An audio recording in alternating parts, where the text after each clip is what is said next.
हमारे पास इस समय जो most advance technology scalp missile, आपने भी सुबह से सुन रहे होंगे।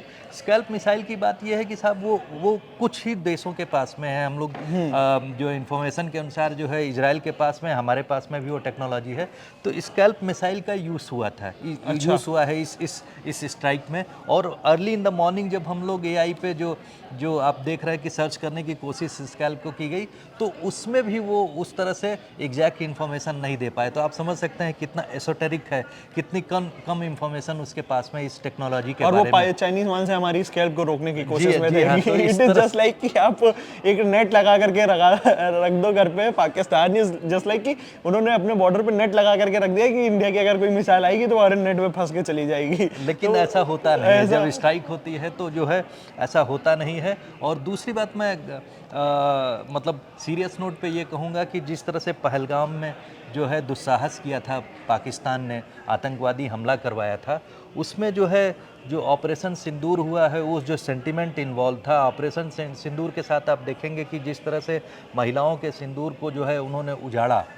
वहाँ पर 3 महिलाओं की स्पेसिफिक मैं बात कहूँगा, जो शुभम दुबे हैं और वो जो शुभम द्विवेदी और नेवल अफसर उनकी पत्नी, और एक जो कर्नाटका से साउथ इंडिया के जो परिवार थे, क्रिश्चियन परिवार था, उनके हस्बैंड को गोली मारी गई उनके सामने।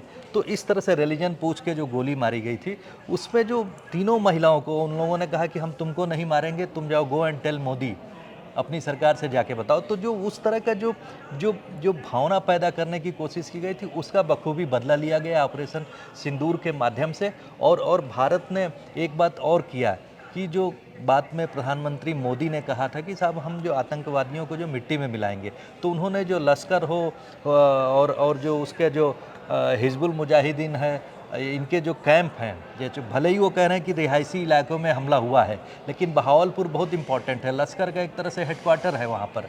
और वहाँ पर हमला करने का मतलब है उसके हेडक्वार्टर में जो है जितने वहाँ पर आतंकवादी जो है बैठे हुए थे, वहाँ पर सुरक्षित महसूस कर रहे थे, उनको नष्ट कर दिया गया है। तो ये बहुत बड़ी स्ट्राइक थी। उसके बाद पाकिस्तान में एक डेस्परेशन, एक खींच है।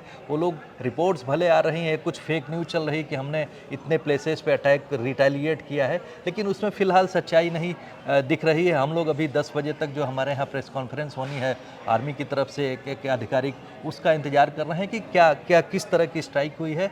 भारत सरकार की तरफ से आधिकारिक स्टेटमेंट जारी होगा, उसमें सभी सारी बातें जो है सामने आ जाएंगी। सर, स्कैल्प के बारे में अगर आप हमें थोड़ा सा और कुछ बता सकते हो कि कैसी है ये मिसाइल, इजराइल से हम लोगों को ये इसके बारे में बहुत ज़्यादा इन्फॉर्मेशन, मैंने जैसे कहा कि मॉर्निंग में हम लोग सर्च करने की कोशिश की AI पे, तो उसमें भी इस पे ज़्यादा इन्फॉर्मेशन नहीं है। लेकिन ये सटीक स्ट्राइक करने के लिए जो है रफेल के जरिए जो है स्ट्राइक की गई है, और उसमें हमें उनकी बाउंड्री में घुसने की जरूरत नहीं पड़ी है। ज़्यादातर टारगेट रफेल को लेकर के भी सवाल उठते थे हमारे देश में। अभी भी रफेल को लेकर के कंट्रोवर्सी चल रही थी कि क्या उस पर नींबू मिर्ची लटका करके रख दिया जाएगा उसको? नहीं, देखिए ये राजनीतिक बात थी, लेकिन वो उसके नैरेटिव बनाने की कोशिश की जा रही थी कि प्रधानमंत्री ने स्टेटमेंट जरूर दिया है, लेकिन उसको जो है एक्शन में कब आएंगे। प्रधानमंत्री एक साथ 2-3 लोगों को एक ही एक्शन से बता देते हैं कि हर किसी का ये तो चेक, उनके पास एक लिस्ट होती होगी टू डू की कि एक बार में एक एक्शन करो तो सब बट्टी को आता होगा कि ये आप कह सकते हैं। क्योंकि आज जिस तरह से जवाब दिया है हमारी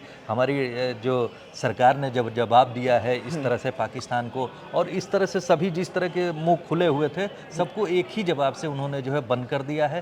क्योंकि पाकिस्तान में 9 जगहों पर जो स्ट्राइक हुई है, उसमें तकरीबन 70 से ज़्यादा लोग मारे गए हैं, आतंकवादी मारे गए हैं। और वो जो खास ठिकाने जिनको चिन्हित, ऐसा नहीं है, कोऑर्डिनेटेड एक्शन के तहत उसमें कहा यह जा रहा है, रिपोर्ट कही जा रही है कि एयरफोर्स, नेवी और जो हमारी जो थल सेना है, तीनों का इन्वॉल्वमेंट था। क्योंकि तीनों जो है बखूबी अपनी पूरी कंक्रीट प्रिपरेशन के साथ में थी। उसी के तहत इस तरह का अटैक किया गया है और अड्डों को जो है नष्ट कर दिया गया है। तो हालांकि किसी महान शायर ने ये बात ज़रूर कही है कि दुश्मन को अंजाम इतना तगड़ा दिखा दो कि जब भी अगली बार वो हथियार आपके खिलाफ उठाए तो आपका पुराना ही मंजर देख करके उसके रोंगटे खड़े हो जाए। तमाम ऐसी वीडियोस के लिए बने रहे हमारे साथ, देखते रहिए India.com। Thank you for watching.